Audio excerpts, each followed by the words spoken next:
Hi ಎಲ್ಲರಿಗೂ ನಮಸ್ಕಾರ. Welcome back to my YouTube channel. ನಾನು ಆ್ಯಸ್ ಯೂಶ್ವಲ್ ದಿನನಿತ್ಯದಂತೆ ಇವತ್ತು ನಾನು ಕೂಡ ಬೆಳಗ್ಗೆ ಬೇಗ ಎದ್ದು ದೇವ್ರ ಪೂಜೆ ಎಲ್ಲ ಮಾಡಿ ಮುಗಿಸ್ಕೊಂಡು ಇವತ್ತು ಕೆಲವೊಂದು ರೆಸಿಪಿನ ಶೇರ್ ಮಾಡ್ಕೊಂಡಿದ್ದೀನಿ. ಅದೇನಪ್ಪ ಅಂತಂದರೆ ಗೋರಿಕಾಯಿ ಪಲ್ಯ ಅಂತ ಮಾಡ್ತಾರಲ್ಲ ಅದು, ಮತ್ತು ಚಿಲ್ಲಿ ಬೆಂಡೆಕಾಯಿನ ಶೇರ್ ಮಾಡ್ಕೊಳ್ಳೋಣ ಅಂತ ಹೇಳಿ ಈ ಒಂದು ವಿಡಿಯೋನ ಶೇರ್ ಮಾಡ್ತಿದ್ದೀನಿ ನಿಮ್ಮ ಜೊತೆ.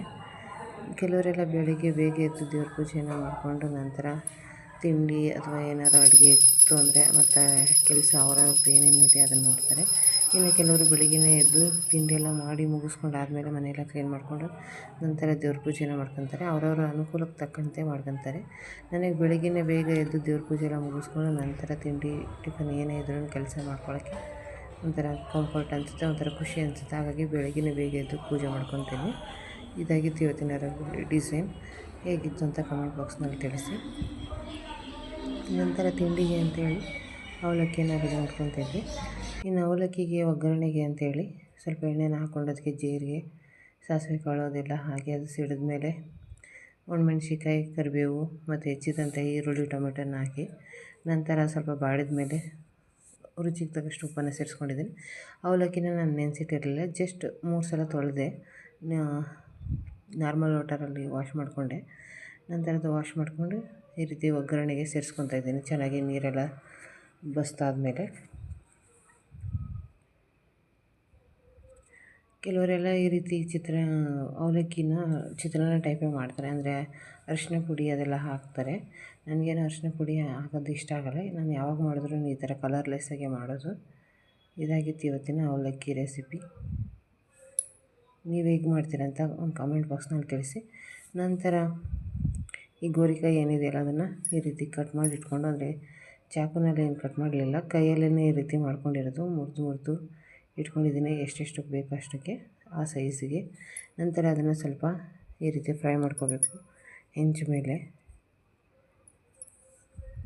ನಾರ್ಮಲ್ ರೊಟ್ಟಿ ಹೆಂಚು ಮೇಲೆ ನಾನು ಈ ರೀತಿ ಫ್ರೈ ಮಾಡ್ಕೊಂಡಿದ್ದೀನಿ. ಅದಕ್ಕೆ ಸ್ವಲ್ಪ ಎಣ್ಣೆ ಹಾಕಿ ಈ ರೀತಿ ಫ್ರೈ ಮಾಡ್ಕೊಂಡು ಚೆನ್ನಾಗಿ ಫ್ರೈ ಆಗುತ್ತೆ. ಅದು ಹಸಿ ಸ್ಮೆಲ್ಲೆಲ್ಲ ಹೋಗಬೇಕು, ಅಲ್ಲಿ ತನಕ ಚೆನ್ನಾಗಿ ಫ್ರೈ ಮಾಡ್ಕೋಬೇಕು. ಕೆಲವರಿಗೆಲ್ಲ ಈ ರೀತಿ ಪಲ್ಯ ಇಷ್ಟ ಆಗೋಲ್ಲ, ಬಟ್ ಈ ರೀತಿ ಒಮ್ಮೆ ಟ್ರೈ ಮಾಡಿ ನೋಡಿ.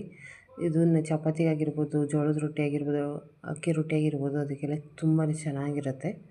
ಹಾಗಾಗಿ ಇದನ್ನು ಬೇಕಾದ್ರೆ ಒಂದು ಸರಿ ಟ್ರೈ ಮಾಡಿ ನೋಡಿ. ಪಕ್ಕದಲ್ಲೇ ಬೇಗ ಆಗಲಿ ಅಂಥೇಳಿ ಇದ್ರ ಒಗ್ಗರಣೆಗೂ ಹಾಕ್ಕೊತಾ ಇದೆ. ಅಂದರೆ ಈ ಒಂದು ಗೋರಿಕಾಯಿ ಪಲ್ಯಕ್ಕೂ ಒಗ್ಗರಣೆಗೆ ಸೇಮ್ ರೆಸಿಪಿನ ಫಾಲೋ ಮಾಡೋದು.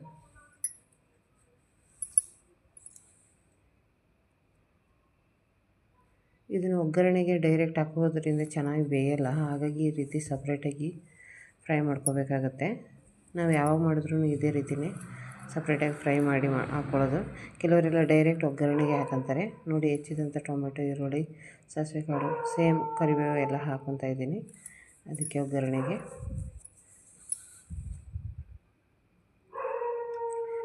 ಬೇಗ ಆಗಿಬಿಡುತ್ತೆ ಒಂದೇ ಸಮನೆ ಅಂತ ಪಕ್ಕದಲ್ಲೇ ಇಟ್ಕೊಂಡಿದ್ದೆ. ನೋಡಿ, ಇವಾಗೆಲ್ಲ ಇದೆಲ್ಲ ಚೆನ್ನಾಗಿ ಫ್ರೈ ಆಗಿದೆ. ಇಲ್ಲಿ ಈ ಕಡೆ ಇದನ್ನು ಹಾಕ್ಕೊಂಡಿದ್ನಲ್ಲ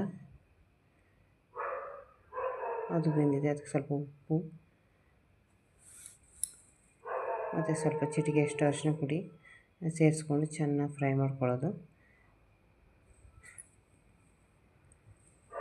ಆರಾಮಾಗಿ ಚಪಾತಿ, ಅಕ್ಕಿ ರೊಟ್ಟಿಗೆಲ್ಲ ಅಥವಾ ಜೋಳದ ರೊಟ್ಟಿ ಏನೇ ಇರ್ಬೋದು.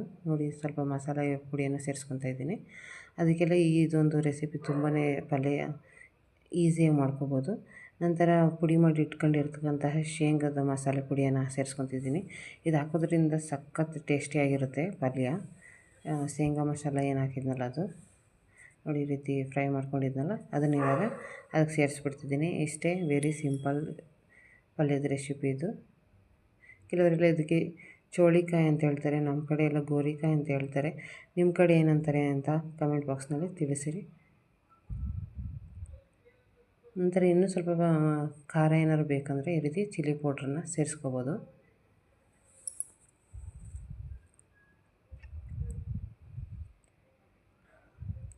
ನಂತರ ಅದೊಂದೇ ಆದರೆ ಚೆನ್ನಾಗಾಗಲ್ಲ ಅಂತ ಸ್ವಲ್ಪ ಬೆಂಡೆಕಾಯಿನೂ ಇತ್ತು, ಅದನ್ನು ಈ ರೀತಿ ಫ್ರೈ ಮಾಡ್ಕೊಳ್ಳೋಣ ಅಂಥೇಳಿ ಈ ರೀತಿ ಮಧ್ಯದಲ್ಲೇ ಸೀಳೋದು ಅಷ್ಟೇ. ಮಧ್ಯದಲ್ಲಿ ನೋಡಿ, ನಾನು ತೋರಿಸ್ತಿದ್ದೀನಲ್ಲ ಆ ಥರ ಮಧ್ಯದಲ್ಲಿ ಚಾಕು ಸಹಾಯದಿಂದ ಈ ರೀತಿ ಭಾಗ ಮಾಡಿಕೊಂಡು ಅಂದರೆ ಒಳಗಡೆನೂ ಬೇಯುತ್ತೆ ಬೇಗ, ಉಪ್ಪು ಖಾರ ಎಲ್ಲ ಹಿಡಿಯುತ್ತೆ ಅಂತ ಈ ರೀತಿ ಕಟ್ ಮಾಡೋದು ಅಷ್ಟೇ. ತೊಳೆದಿಟ್ಟಿರ್ತಕ್ಕಂಥ ಬೆಂಡೆಕಾಯಿನ ನಾನು ಈ ರೀತಿ ಕಟ್ ಮಾಡ್ಕೊತಾ ಇದ್ದೀನಿ ಮಧ್ಯ ಭಾಗಕ್ಕೆ. ಫುಲ್ ಕಟ್ ಮಾಡ್ತಿಲ್ಲ, ಮಧ್ಯೆ ಅಷ್ಟೇ ನಾನು ಕಟ್ ಮಾಡ್ತಿರೋದು, ನೋಡ್ತಾ ಇರ್ಬೋದು ನೀವು. ನೋಡಿ ಈ ಥರ ಕಟ್ ಮಾಡಾದಮೇಲೆ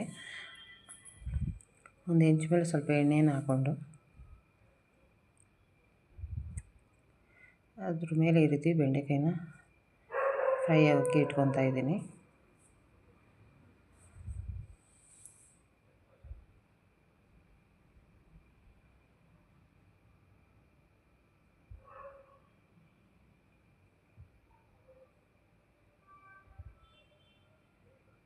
ಇದು ಚೆನ್ನಾಗಿ ಬೇಯಬೇಕು ಸುತ್ತ, ಅದು ಎಲ್ಲ ಕಡೆಯೂ ಬೇಯಬೇಕು, ಒಂದೇ ಕಡೆ ಬೇಯಿಸಬಾರ್ದು. ನೋಡಿ ಈ ಥರ ರೊಟೇಟ್ ಮಾಡ್ತಾ ಚೆನ್ನಾಗಿ ಬೇಯಿಸ್ಕೊಳ್ಳಿ.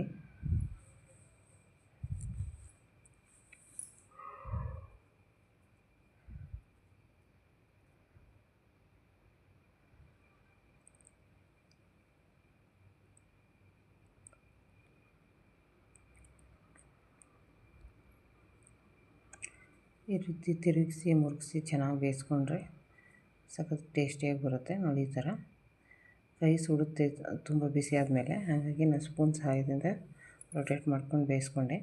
ನಂತರ ಇದು ಎಲ್ಲ ಬೆಂದಾದ್ಮೇಲೆ ಅದಕ್ಕೆ ಸ್ವಲ್ಪ ಎಷ್ಟು ರುಚಿಗೆ ತಕ್ಕಷ್ಟು ಉಪ್ಪನ್ನು ಸೇರಿಸ್ಕೊಳ್ಳಿ.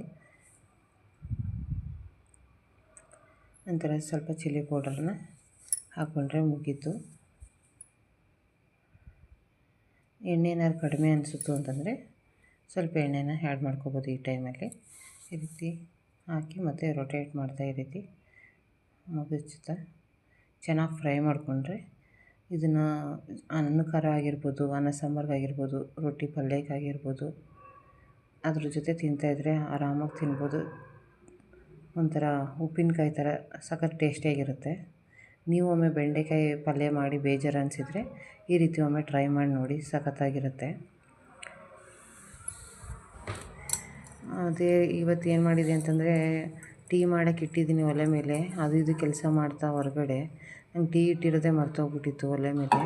ಅದೆಲ್ಲ ಸುಟ್ಟೋಗಿ ಈ ರೀತಿ ಆಗಿಬಿಟ್ಟಿದೆ. ಇದನ್ನು ಯಾವ ರೀತಿ ಕ್ಲೀನ್ ಮಾಡೋದು ಅಂತಲೇ ಗೊತ್ತಾಗ್ತಿಲ್ಲ. ಇಷ್ಟು ಸುಟ್ಟೋಗಿದೆ ಪಾತ್ರೆ ಅಂದರೆ ಯಪ್ಪ ಭಯ ಆಗ್ತು ನನಗೆ. ನಂತರ ದೇವ್ರ ಪೂಜೆನ ಮಾಡ್ಕೊಂಡಿದ್ನಲ್ಲ, ಆ ಒಂದು ವೀಡಿಯೋ ಕ್ಲಿಪ್ಪನ್ನು ಇಲ್ಲಿ ಆ್ಯಡ್ ಮಾಡಿದ್ದೀನಿ.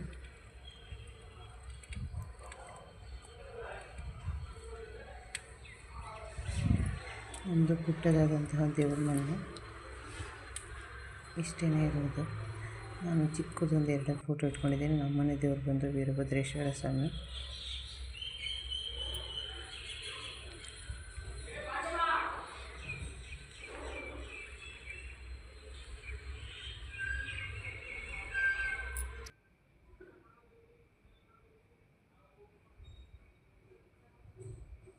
ಒಬ್ಬೊಬ್ಬರು ಒಂದೊಂದು ರೀತಿ ಪೂಜೆಯನ್ನು ಮಾಡ್ತಾರೆ. ನಾನು ಈ ರೀತಿಯನ್ನು ಪೂಜೆಯನ್ನು ಮಾಡ್ಕೊತೀನಿ. ಇದಾಗಿತ್ತು ಇವತ್ತಿನ ವಿಡಿಯೋ. ಈ ಒಂದು ವಿಡಿಯೋ ಇಷ್ಟ ಆಗಿದ್ದರೆ ನಿಮ್ಮ ಫ್ರೆಂಡ್ಸ್ ಆ್ಯಂಡ್ ಫ್ಯಾಮಿಲಿಗೆ ಶೇರ್ ಮಾಡಿ. ಹಾಗೆ ನನ್ನ ಒಂದು ವಿಡಿಯೋಗೆ ಲೈಕ್ ಕೊಡೋದನ್ನು ಮರಿಬೇಡಿ. ಯಾರೆಲ್ಲ ನನ್ನ ಚಾನಲ್ನ ಸಬ್ಸ್ಕ್ರೈಬ್ ಮಾಡ್ಕೊಂಡಿಲ್ಲ, ಪ್ಲೀಸ್ ನನ್ನ ಚಾನಲನ್ನು ಸಬ್ಸ್ಕ್ರೈಬ್ ಮಾಡಿಕೊಡಿ. Thank you all.